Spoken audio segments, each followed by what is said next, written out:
Hey everyone! This video will cover some very basic painting tips for you to use to be successful in your painting. Let's get into it. I'm using tempera paint in this demonstration for easy cleanup. Most of the concepts can be applied to watercolor, tempera, and acrylic paint with some modifications. If your goal is realism, don't begin by outlining your form. This creates a flat painting lacking depth. If you do want to have bold contour lines, it's easier to paint them after you block in your forms. When you're painting, you want to choose the right brush for the object you are painting. Block in your form with the appropriate brush and the largest brush possible for the object. A flat brush makes sense to use to paint a cube since it has flat planes and crisp edges. A round brush or a filbert wouldn't be as appropriate. I chose a number 18 for this size cube. A 1/2 inch or 3/4 inch brush would work well. I did change to a number 6 brush on the top and sides to paint easier. You could use a 1/4 inch brush to do that as well. Loading up your brush with enough paint and using confident brush strokes quickly blocks in shapes. I like to block in midtones, highlights, and shadows in my paintings first, then go back and refine my subject. So I have a midtone on the face of my cube, a lighter value on the top, and a darker value on this side. I used black as my cast shadow. Notice the angle of the cast shadow follows the form, so the edge of the cast shadow is the same angle as the top right corner of the cube. Again, use the right brush for the job. If I am painting a circle or a sphere, using a small round brush isn't the best option. In fact, it's very awkward. Using a filbert brush is a better choice. Cut in on your edges so they are crisp, then fill in your shape. It's easy to turn a flat shape into the illusion of a form with shading. Color value is the lightness or darkness of a color. Here I'm demonstrating shading the orange sphere monochromatically.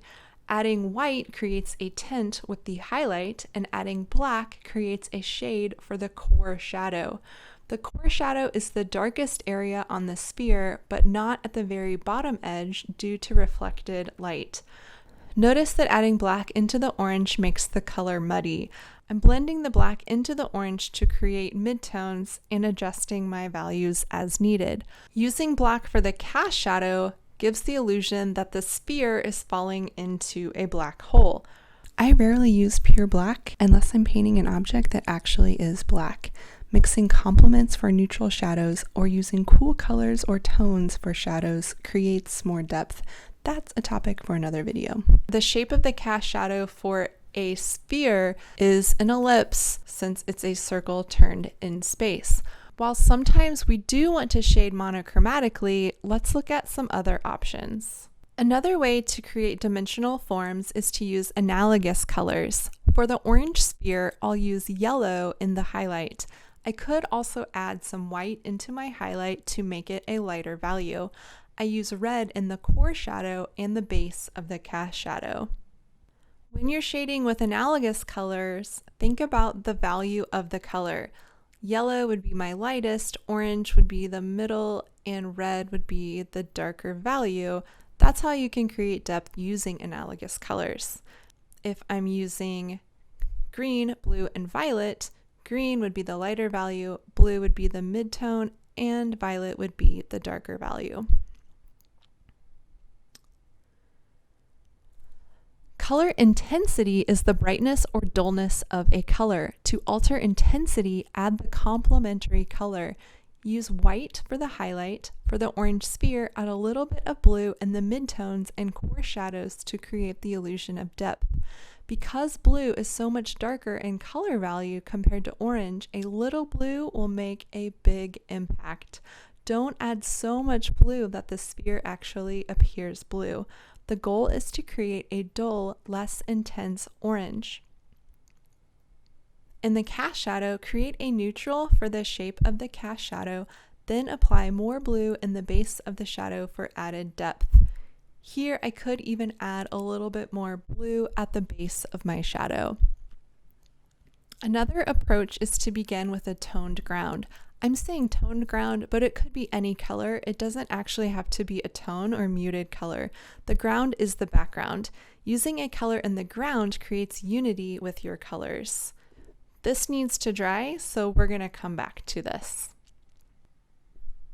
While that's drying, let's talk about other ways to begin your painting.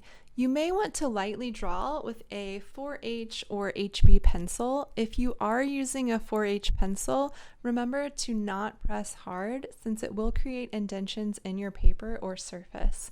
No need to erase if you're using tempera or acrylic because it's easy to paint over. You can also begin with a diluted yellow ochre. Mix yellow ochre by adding a little bit of violet into yellow, then add water. This color can also easily be painted over. Let's go back and check on our yellow ground. Since I'm using tempera paint, if the ground isn't dry, it will blend into my next layer of color. I clipped this so you wouldn't have to watch paint dry. Now that it's dry, I'm going to paint another analogous sphere so you can see the difference between this one and the one on the white background. The yellow unifies my colors and makes the sphere pop since warm colors come forward. Some artists also like to have the ground color showing through in areas of their painting, even if they plan to mostly cover up the ground. Consider how a blue ground as the complement to this orange sphere would appear. I actually painted all of this, but it was cut out of the frame, so I redid it. Finally, load up your brush with enough paint to create crisp edges and get good coverage. If you don't have enough paint, then you're going to create a dry brushing effect. This could be an effect you want, but decide what effect is appropriate for your painting and your subject. Another tip I'm not showing in this video is to mix custom colors. For demonstration purposes, I'm using paint directly out of the bottle. Mixing your own colors creates a more unique painting.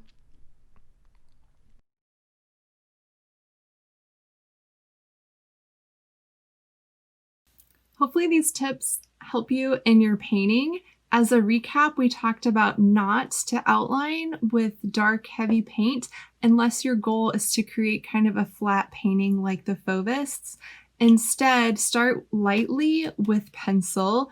A 4H pencil works great, or an HB or 2B, or you can make a diluted yellow ochre color and thin that down and lightly paint because you can cover over it really easily. We also talked about blocking in shapes with the right brush to create hard edges and getting the most paint application you can at a time with the right brush. Use the appropriate brush for your subject matter. It's really easy to turn a shape into a form using monochromatic colors by adding white for the tint and black as the shade isn't always the best way to create a realistic or fully rendered painting. Especially adding black in a cast shadow, it looks like your subject is kind of going into a black hole. Using analogous colors to shade or complementary colors to shade adds a lot more depth to the form. Beginning with a toned ground establishes color unity. It can also make it easier, so if you're painting the subject and then painting the background, sometimes it's hard to paint around the subject. Painting the background first can eliminate the kind of awkward painting around. Also make sure that you always mix up enough of your color when you are mixing. It's frustrating when you run out, and really load up on your brush to get these really crisp outlines. Or edges, I should say. We don't want outlines. Rather than if you don't have enough paint on your brush, you can kind of get these dry edges, which can be a great effect for dry brushing or if you need softer edges.